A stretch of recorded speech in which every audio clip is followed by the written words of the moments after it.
여러분, 오늘은 조금 이상한 질문 하나로 시작해 보겠습니다. 혹시 이런 경험 있으신가요?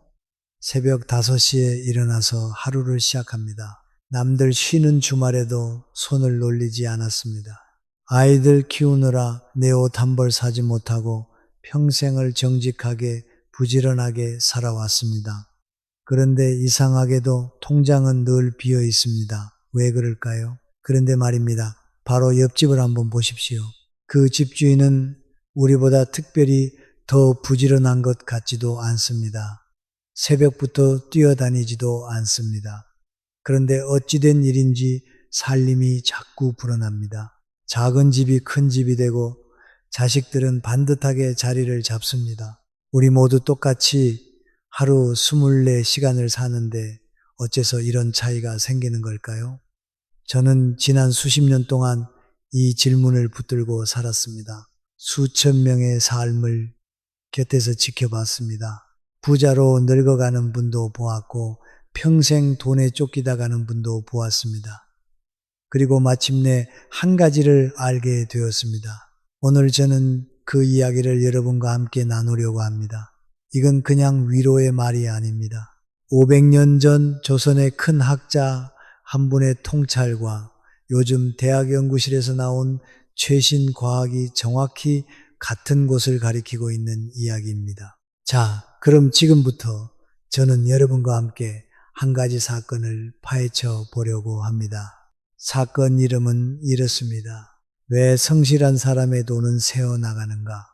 마치 형사가 범인을 쫓듯이 우리도 하나씩 용의자를 불러다 조사해 볼 겁니다. 우리 함께 말입니다. 끝까지 따라오시면 마지막에 진짜 범인이 누구인지 드러납니다. 그리고 놀랍게도 그 범인은 우리가 매일 거울에서 마주치는 얼굴 속에 숨어 있었습니다. 이 이야기가 도움이 되실 것 같다면 시작하기 전에 구독 버튼 한번 눌러주십시오. 혼자 알기 아까운 지혜는 나눌 때 더 커지는 법이니까요. 그럼 첫 번째 용의자부터 만나보겠습니다. 첫 번째 용의자는 바로 운입니다. 많은 분들이 이렇게 말씀하십니다. 저 사람은 그냥 운이 좋았던 거야. 나는 운이 없어서 그래. 정말 그럴까요? 물론 인생에 운이 없다고는 못합니다. 하지만 운 하나로는 설명이 안 되는 것이 있습니다. 제가 아는 한 분 이야기를 해드리겠습니다.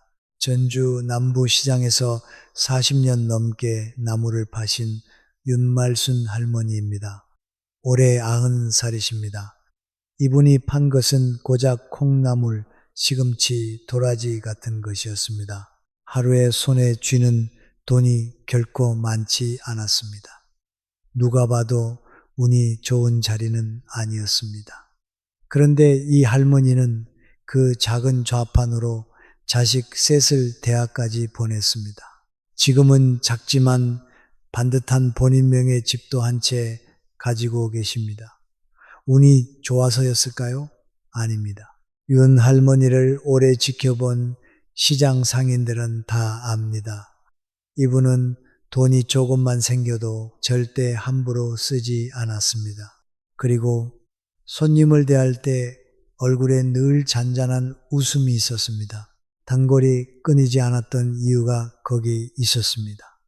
그러니 운이라는 용의자는 일단 조사 대상에서 잠시 물러나게 하겠습니다. 운이 전부라면 윤 할머니의 그 한결같은 태도는 설명할 길이 없으니까요. 두 번째 용의자는 노력의 양입니다. 더 많이 일하면 더 부자가 된다. 우리는 그렇게 배웠습니다. 그런데 여러분, 정말 그렇습니까? 곰곰이 생각해 보십시오. 우리 주변에서 가장 몸이 부서져라 일한 분들이 반드시 가장 부유하게 늙으셨습니까?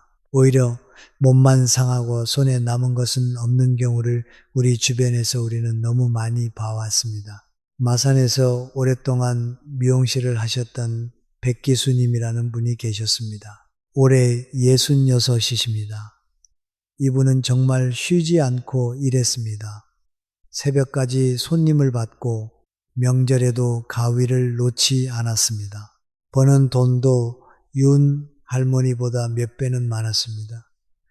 그런데 이상하죠. 이분은 늘 돈이 없었습니다. 조금만 여유가 생기면 좋은 옷을 샀고 누가 어렵다고 하면 거절을 못하고 선뜻 빌려주었습니다. 그러다 못 받은 돈도 많았습니다. 노력의 양으로만 따지면 백 교수님이 훨씬 부자여야 맞습니다. 그런데 현실은 정반대였습니다. 그러니 노력의 양이라는 용의자도 진짜 범인은 아닌 것 같습니다. 무언가 다른 것이 이 두 사람의 운명을 갈라놓은 겁니다. 세 번째 용의자는 배움입니다. 많이 배운 사람이 잘 산다. 이것도 반은 맞고 반은 틀립니다. 학교를 오래 다닌 분들 중에도 노년에 쪼들리는 분이 있고 초등학교밖에 못 나왔어도 넉넉하게 사는 분이 있습니다. 그렇다면 배움도 결정적인 범인은 아닙니다. 자, 이렇게 우리는 세 명의 용의자를 조사했습니다. 운, 노력, 배움, 셋 다 조금씩 관련은 있지만 진짜 주범은 아니었습니다. 그렇다면 도대체 누가 진짜 범인일까요? 여기서 500년 전에 한 인물이 우리 수사에 결정적인 증언을 남깁니다. 바로 다산 정약용 선생입니다. 많은 분들이 정약용이라는 이름은 들어보셨을 겁니다. 조선의 최고의 학자로 불리는 분이죠. 1762년에 태어나 젊은 나이에 임금의 총애를 받으며 벼슬길에 올랐던 분입니다. 그런데 이분의 진짜 배움은 화려한 서울의 관청에서 나온 것이 아니었습니다. 선생은 40 무렵 억울한 정치적 모함을 받고 전라도 강진 땅으로 유배를 떠납니다. 무려 18년입니다. 아무 연고도 없는 낯선 땅에서 죄인의 몸으로 18년을 보내야 했습니다. 보통 사람 같으면 그 세월을 원망으로 다 태워버렸을 겁니다. 그런데 정약용 선생은 달랐습니다. 그 긴 시간 동안 선생은 강진의 백성들을 하나하나 유심히 들여다봤습니다. 양반도 만나고 어부도 만나고 장사꾼도 만나고 평생 가난한 농부도 만났습니다. 그리고 선생은 끊임없이 질문했습니다. 어떤 사람에게는 왜 살림이 붙고 어떤 사람에게는 왜 붙지 않는가? 그 방대한 관찰을 기록으로 남기셨습니다. 자, 여기서 아주 중요한 사실 하나를 짚고 넘어가야 합니다. 많은 유튜브 영상들이 정약용 선생이 마치 관상쟁이였던 것처럼 이야기합니다. 얼굴 보고 팔자를 점쳤다는 식으로요. 그건 사실이 아닙니다. 오히려 정반대입니다. 정약용 선생은 관상론이라는 글에서 아주 분명하게 말씀하셨습니다. 얼굴이 운명을 정하는 것이 아니라고 말입니다. 선생은 이렇게 보셨습니다. 사람의 상은 그 사람이 살아온 습관과 처지에서 만들어지는 것이라고. 다시 말해 팔자가 얼굴을 만드는 게 아니라 매일의 삶이 얼굴을 만든다는 겁니다. 이게 왜 중요할까요? 생각해 보십시오. 타고난 팔자는 바꿀 수 없습니다. 하지만 습관은 바꿀 수 있습니다. 바로 여기에 우리 사건을 푸는 첫 번째 열쇠가 있습니다. 그리고 이 열쇠는 우리 모두의 손에 이미 쥐어져 있습니다. 자, 그러면 이제 진짜 범인의 윤곽이 조금씩 드러납니다. 운도 아니고 노력의 양도 아니고 배움도 아니었습니다. 진짜 범인은 우리가 매일 반복하는 아주 작은 습관들이었습니다. 그리고 그 습관들은 놀랍게도 세월이 흐르면서 우리 얼굴에 흔적을 남깁니다. 정약용 선생이 강진에서 발견한 것이 바로 이것입니다. 마음의 습관이 얼굴에 새겨진다. 그러니 얼굴을 보면 그 사람이 어떤 습관으로 살아왔는지가 보이는 겁니다. 그런데 여기서 여러분께 아주 중요한 말씀을 먼저 드리고 싶습니다. 오늘 이 이야기는 여러분을 판단하려는 것이 절대 아닙니다. 혹시 이야기를 듣다가 내 얼굴에서 안 좋은 부분이 떠오르더라도 조금도 두려워하지 마십시오. 왜냐하면 습관은 오늘부터도 바꿀 수 있고 습관이 바뀌면 얼굴도 바뀌기 때문입니다. 이건 제 말이 아니라 정약용 선생의 말이자 오늘 소개해드릴 현대 과학의 결론이기도 합니다.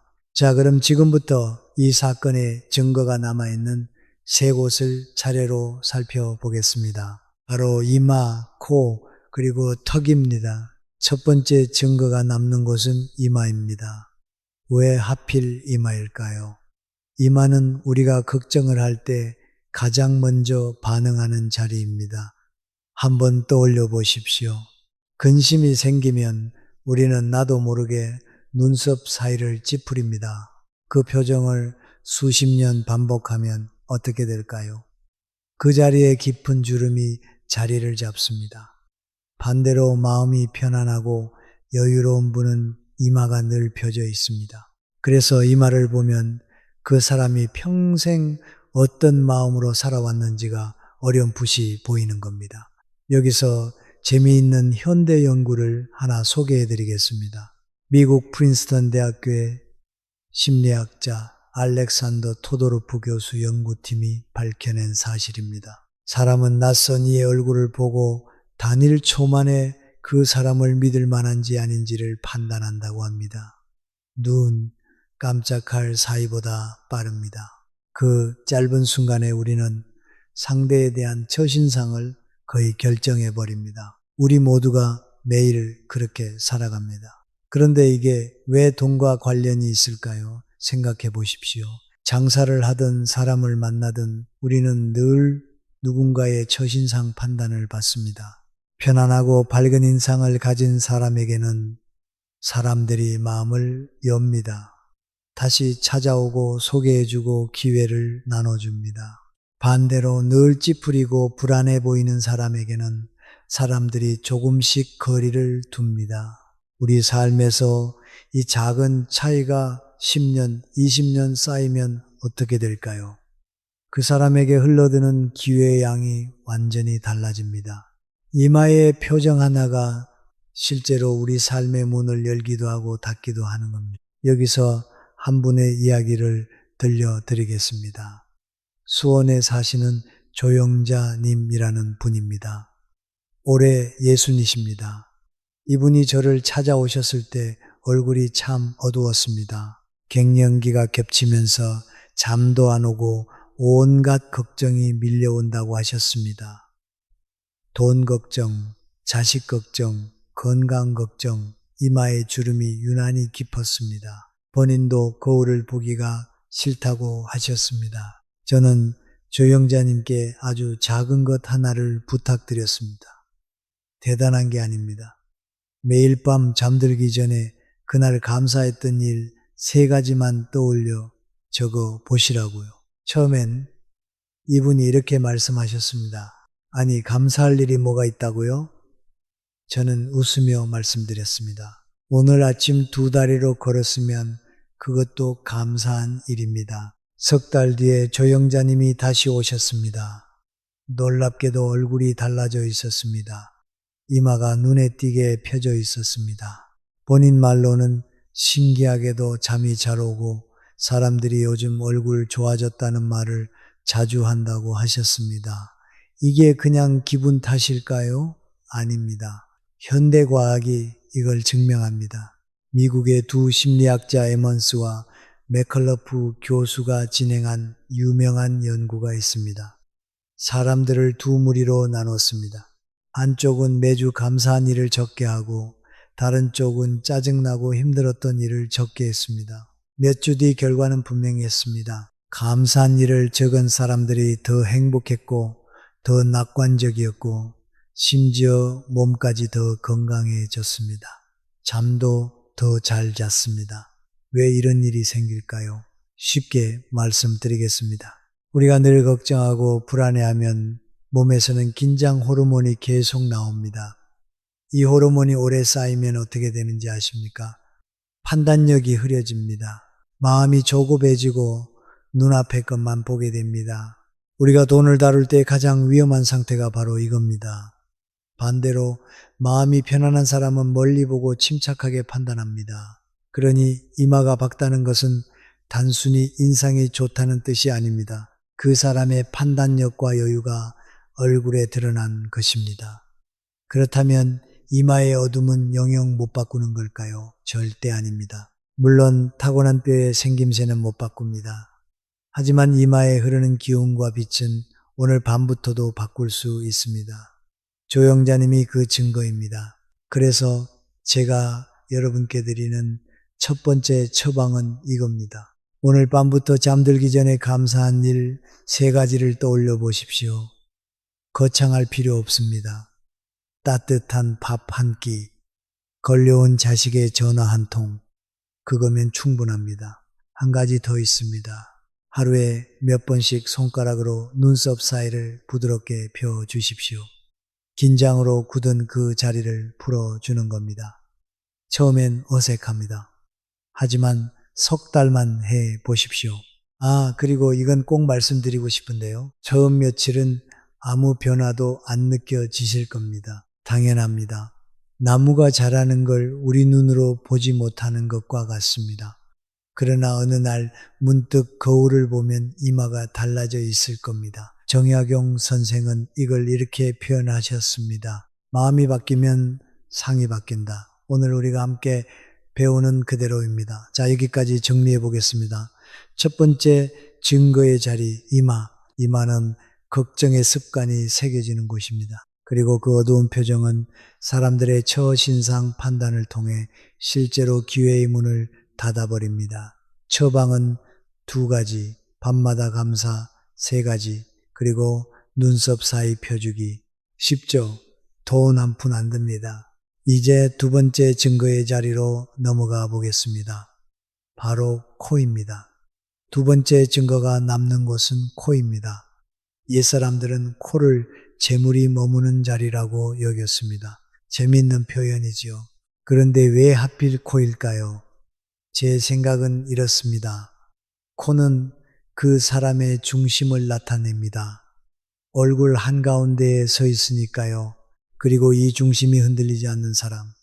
다시 말해 자기 절제가 몸에 밴 사람은 코가 반듯하고 단단해 보입니다. 반대로 마음이 늘 조급하고 충동적인 사람은 그 조급함이 얼굴 전체의 인상을 흔들어 놓습니다. 여기서 우리 사건의 두 인물을 다시 불러와 보겠습니다. 전주의 윤말순 할머니와 마산의 백기수님 기억하시죠? 한 분은 적게 벌어도 부자가 되었고 한 분은 많이 벌어도 늘 빈손이었습니다. 두 분의 진짜 차이가 바로 여기 코가 상징하는 자리에 있었습니다. 그건 바로 절제였습니다. 윤 할머니는 돈이 생기면 반드시 얼마를 떼어 따로 두었습니다. 백기수님은 돈이 생기면 먼저 썼습니다. 이 작은 습관 하나가 40년 뒤 사람의 통장을 완전히 갈라놓은 겁니다. 그런데 여러분, 여기서 아주 중요한 이야기를 하나 해야겠습니다. 많은 분들이 이렇게 생각하십니다. 절제는 타고나는 거야. 의지가 강한 사람은 따로 있어. 저 사람은 원래 참을 수 있는 거고 나는 원래 못 참는 거야. 정말 그럴까요? 여기에 대해 아주 유명한 실험이 하나 있습니다. 혹시 마시멜로 실험이라고 들어보셨습니까? 미국의 한 대학에서 아이들 앞에 달콤한 과자를 하나 놓아둡니다.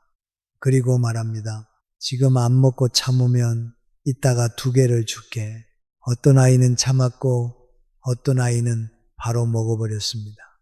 오랫동안 사람들은 이렇게 믿었습니다. 참을성 있는 아이가 커서 더 성공한다고요.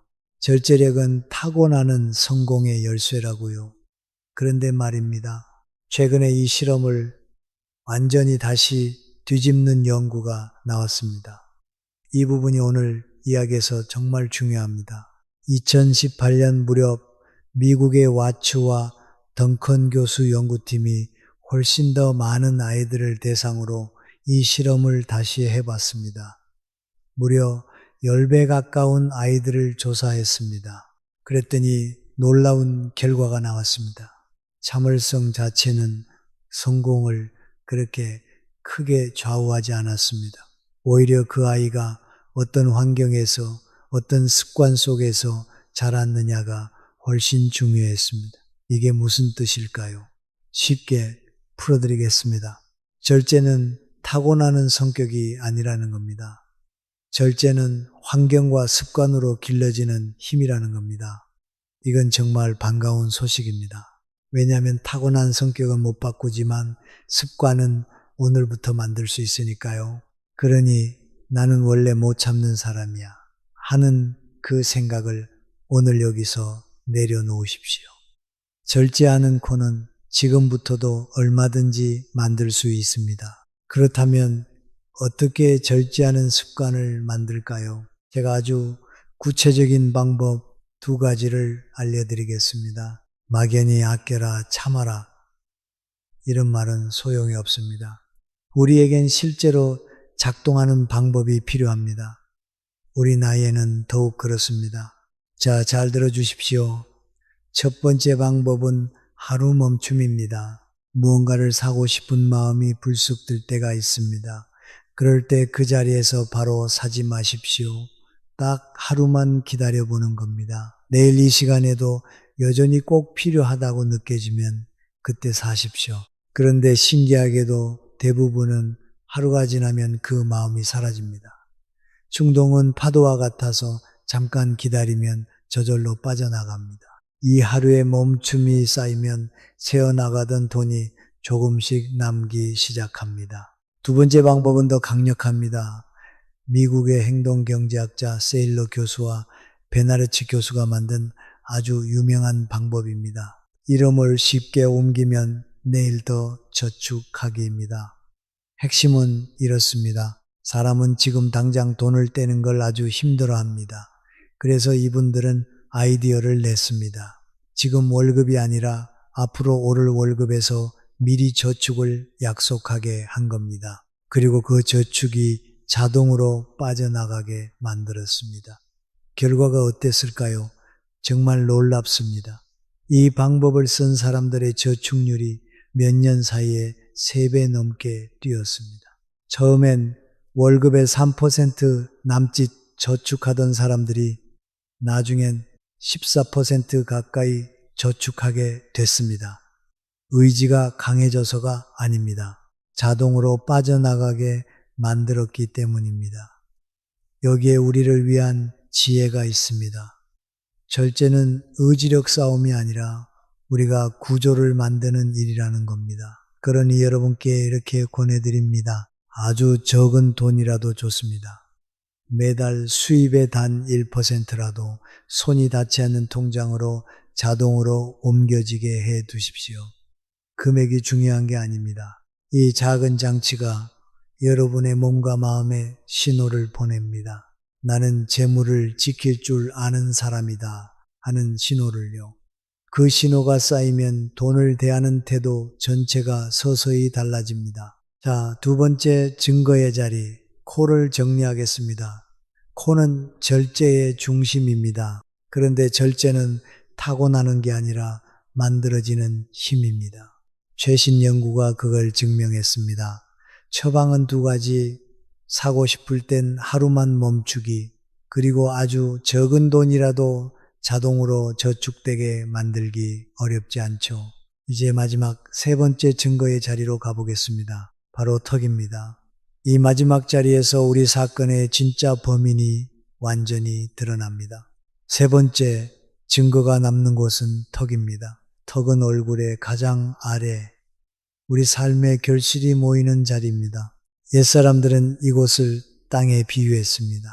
씨를 뿌리고 정성껏 가꾼 뒤 마침내 열매를 거두는 땅 말입니다. 그렇다면 턱에는 무엇이 열매로 맺힐까요? 돈일까요? 아닙니다. 턱에 맺히는 열매는 놀랍게도 사람입니다. 다시 말해 관계입니다. 우리가 평생 사람들과 어떻게 지냈는가, 그 결과가 우리 노년의 얼굴에 고스란히 드러납니다. 여기서 우리 사건은 아주 중요한 전환을 맞습니다. 지금까지 우리는 돈 이야기를 했습니다. 그런데 마지막 증거는 돈이 아니라 사람을 가리킵니다. 왜 그럴까요?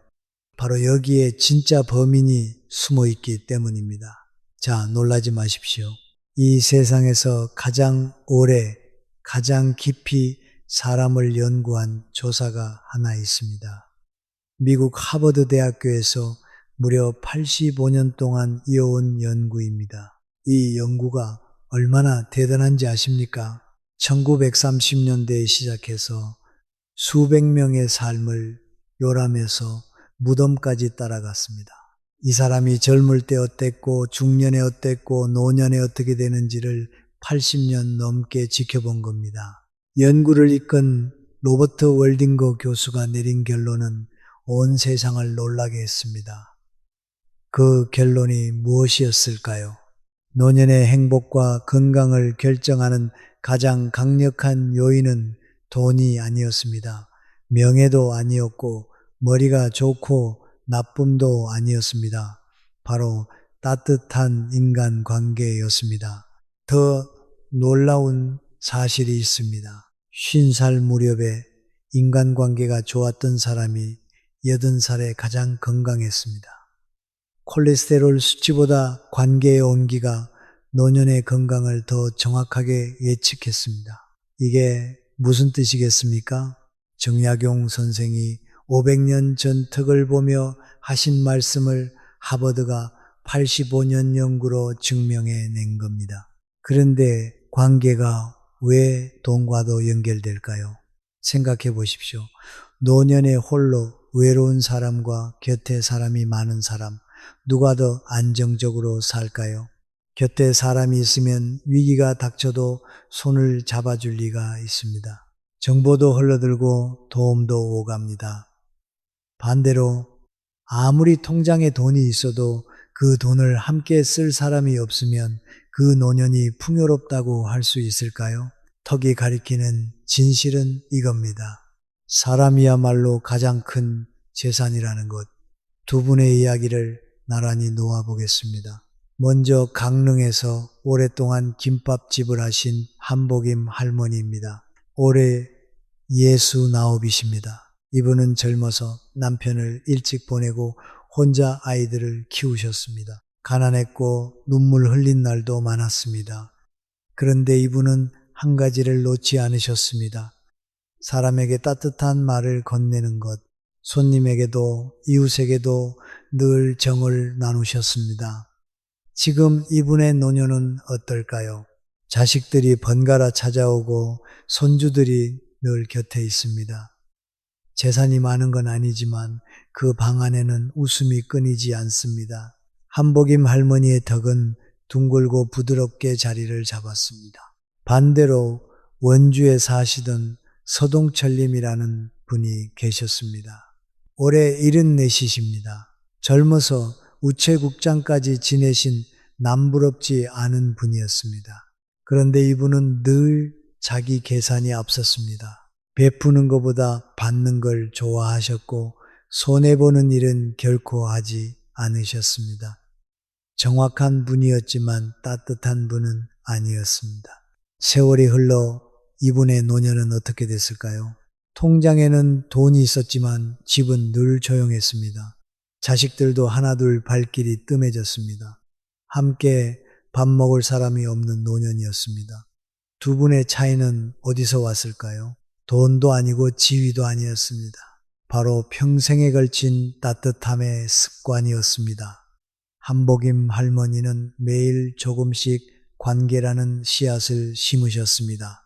서동철님은 그 씨앗을 심지 않으셨습니다.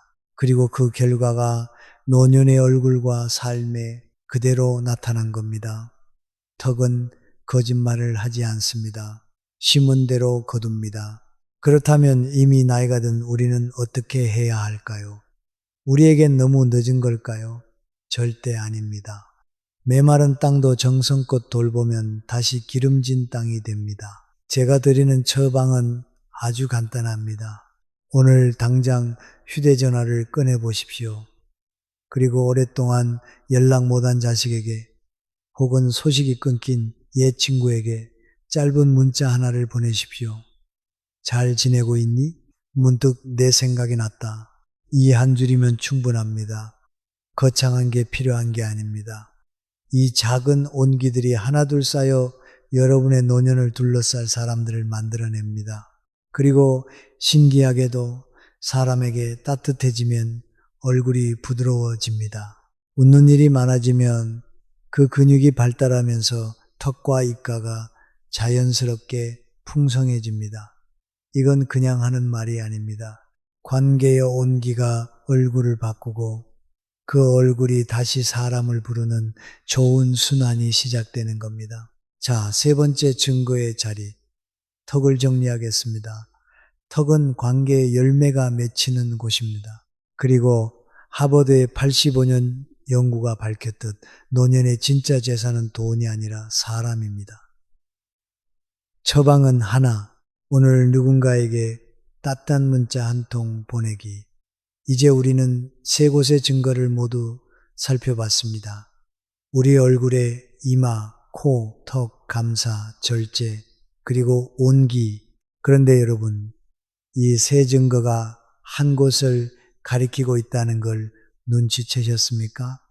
이제 마침내 진짜 범인의 정체를 밝힐 시간입니다. 여기서 잠깐 아주 중요한 질문 하나를 짚고 넘어가야겠습니다. 그럼 이 세 곳 중에 어디가 제일 중요한가요? 하고 물으실 수 있습니다. 좋은 질문입니다. 제 대답은 이렇습니다. 어느 하나가 아니라 세 곳의 균형이 중요합니다. 왜냐하면 이마와 코와 턱은 따로 노는 게 아니라 하나로 이어져 있기 때문입니다. 쉽게 풀어드리겠습니다. 이마만 밝고 코와 턱이 약한 사람을 생각해 보십시오.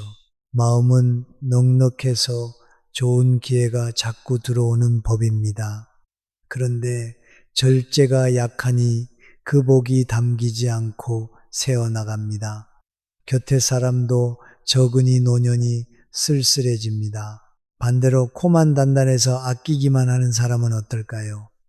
돈은 모을지 몰라도 마음이 늘 긴장되어 있고 사람에게 인색합니다. 그 돈을 함께 누릴 사람이 없습니다. 그러니 세 곳을 함께 돌봐야 합니다. 밝은 마음으로 기회를 부르고 단단한 절제로 그것을 지키고 따뜻한 온기로 사람을 곁에 두는 것. 이 세 가지가 어우러질 때 비로소 삶이 풍요로워집니다. 옛사람들은 이걸 하늘과 땅과 사람이 하나로 어우러진다고 표현했습니다. 멋진 말이죠. 그런데 제가 수많은 분들을 지켜보며 깨달은 게 하나 있습니다.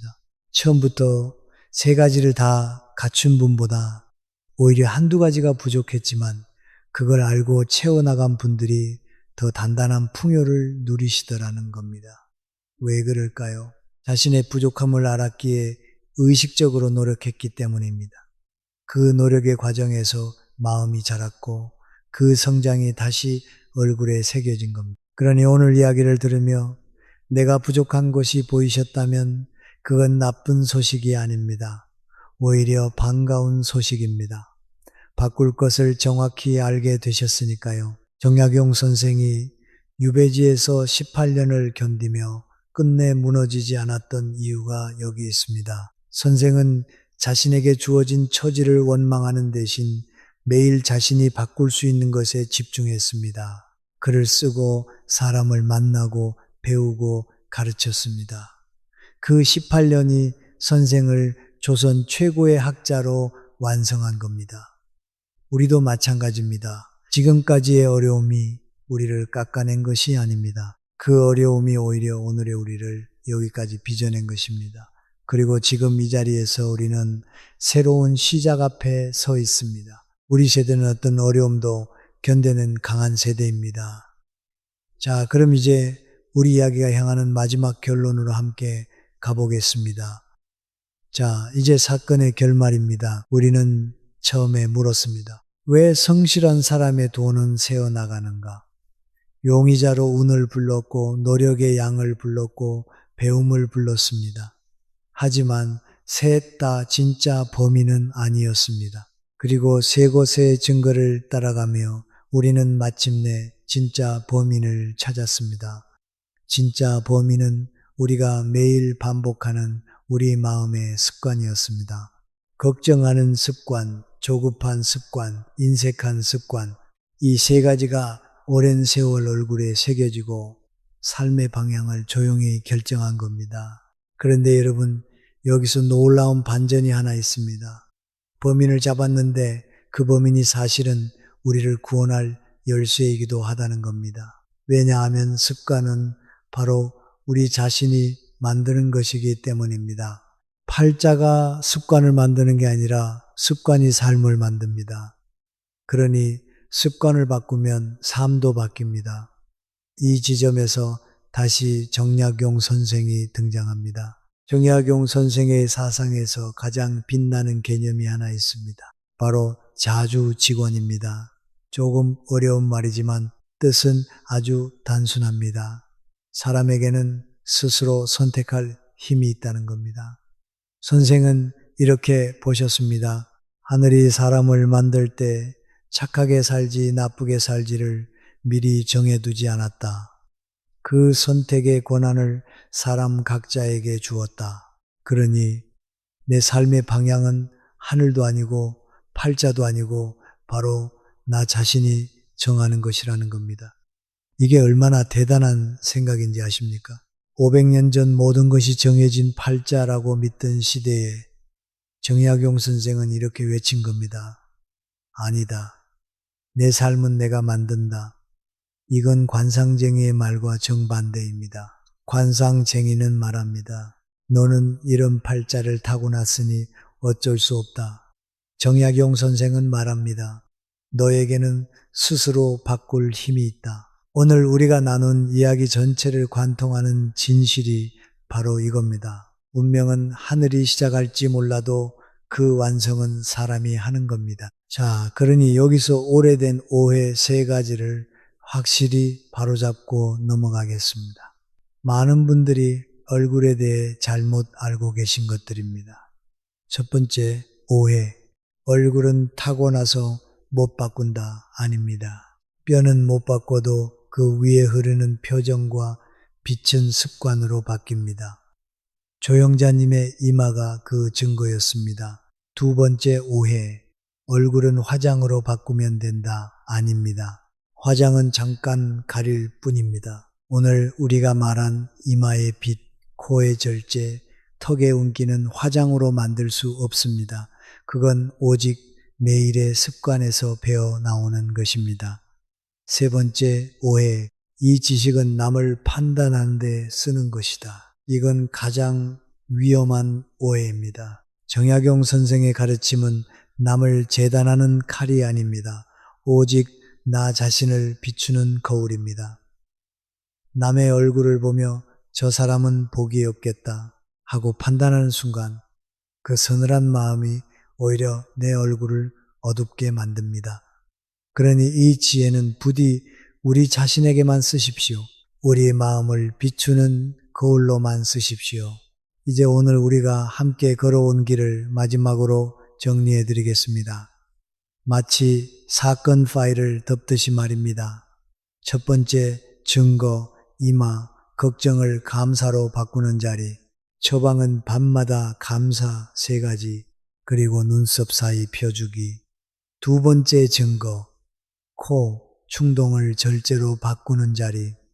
처방은 사고 싶을 때 하루 멈추기, 그리고 아주 적은 돈이라도 자동으로 저축되게 만들기. 세 번째 증거, 덕, 외로움을 온기로 바꾸는 자리. 처방은 오늘 누군가에게 따뜻한 문자 한 통 보내기. 이 3가지를 보십시오.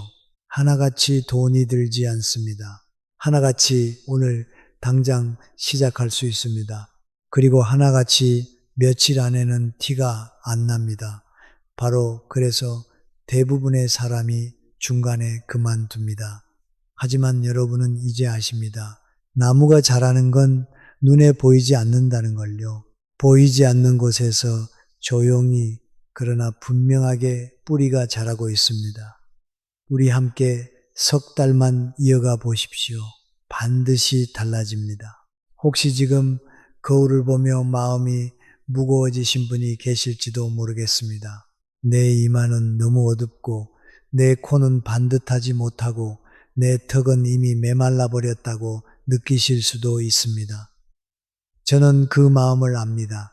하지만 오늘 이 이야기를 끝까지 들으셨다는 것, 그 자체가 이미 변화의 시작입니다. 정약용 선생 말씀처럼 깨달은 순간이 곧 바뀌는 순간입니다. 알고도 가만히 있으면 모르는 것과 같지만 알고 한 걸음이라도 내디디면 이미 도착한 것과 다름없습니다. 여러분은 오늘 이 자리까지 오시느라 정말 많은 것을 견뎌오셨습니다. 가족을 위해 나를 뒤로 미루셨고 웃고 싶지 않은 날에도 웃으셨을 겁니다. 그 모든 세월이 결코 헛되지 않았습니다. 그 세월은 지금 여러분의 얼굴 어딘가에 아직 세상이 알아보지 못한 빛으로 숨어 있습니다. 오늘 이 이야기가 그 빛을 조금이나마 꺼내드릴 수 있었다면 저는 더 바랄 것이 없습니다. 만약 오늘 이야기가 마음에 닿으셨다면, 그리고 주변에 평생 열심히 살았는데도 늘 힘겨워하시는 분이 떠오르셨다면 이 영상을 그분께 조용히 건네주십시오. 단 한 사람의 마음이라도 가벼워진다면 그것이 정약용 선생이 강진에서 18년 동안 바라셨던 바로 그 일입니다. 지혜는 혼자 품을 때보다 나눌 때 더 커지니까요. 오늘부터 여러분의 이마엔 편안한 빛이, 코엔 단단한 중심이, 그리고 턱엔 따뜻한 사람들이 깃들기를 진심으로 바랍니다. 부디 남은 날들이 오늘보다 더 환하시길 두 손 모아 응원하겠습니다.